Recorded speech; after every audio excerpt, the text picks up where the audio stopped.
Hello বন্ধুরা, নিয়ে আসলাম তোমাদের মাঝে আরেকটি নতুন ভিডিও। দেখতেছো, আমি একটা গাছ দেখাচ্ছি।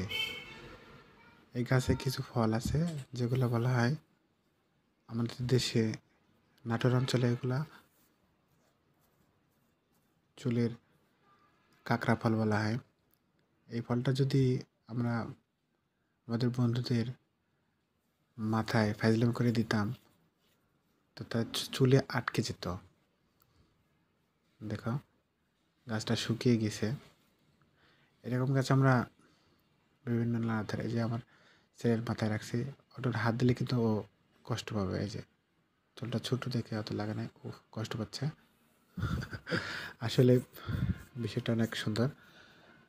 তো এইভাবে কিন্তু আমরা আমাদের বন্ধুদের সাথে আমাদের সময়টা অত্যন্ত মজার করতে পারি, আনন্দমুখর করতে পারি।